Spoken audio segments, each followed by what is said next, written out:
hope you're having a great day. We're getting some rain this week, aren't we? Which I think is needed. It's been very dry. So we thank the Lord for the rain and hope you're having a great week. My mother was commenting to me how much she has been enjoying our Bible readings in the Psalms. She gave me a compliment for how good the questions have been lately. And I said, Mom, Pastor Dave's been doing those. So the first shout out I want to give is to Pastor Dave, who for about 3 weeks now, I think, has been doing the Bible readings. That was to help me out. I made a speaking trip to Florida and so forth, then came back and had Holy Week. And so Dave has been doing those, and he's been doing a wonderful job. And isn't it great to be reading in the Psalms, pondering those, and then praying in response to what we find in those Psalms? Yesterday's Psalm was a time of sleeplessness for the psalmist, right? He was struggling to sleep at night. He said God was keeping his eyelids open and calling him to prayer. And he responded to the situation with prayer, but also with remembering God's faithfulness to Israel, even in their rescue out of Egypt. And then in today's Psalm 78, it's a long psalm, so Pastor Dave broke it up into 2 days.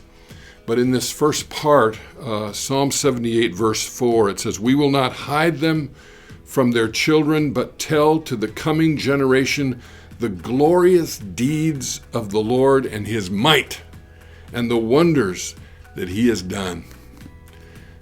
What a joy we have to tell to the coming generation the glorious deeds of the Lord and of his might, the wonders of all that he has done.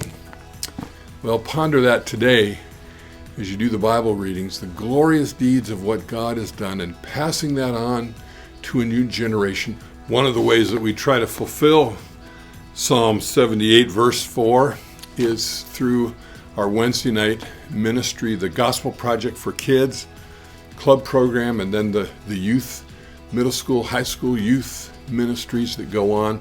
The Gospel Project wrapped up last Wednesday night with the family celebration. I want to say a special thank you to Angela Myers, who does such a great job, and then to her team, and especially her teammates for the Gospel Project for Kids, Leanne Pulling and Kea Hall. Leanne and Kea do a lot of work to make the children's program on Wednesday nights effective and helpful. And I'm thankful for all the volunteers, teachers, and helpers, but especially we want to thank Leanne and Kea for all that they do. Allison Hoyer, too, who does a great job with our nursery coordination. Really, that children's team does a terrific job. Now they're starting to think about summer and a special kind of unique approach to VBS for this summer. You'll hear more about that at our quarterly meeting later this month in April. But thanks to those ladies for doing a terrific job. Now tonight, Wednesday night, though club has ended, the youth program continues. So middle school youth, high school youth will continue. Our Zoom prayer meeting keeps going. And we just have some rich times in our Zoom prayer meeting. If you've not joined us before, click in.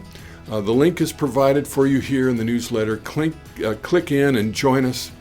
And we just have a rich time together, briefly in the Word and then praying together. It's awesome.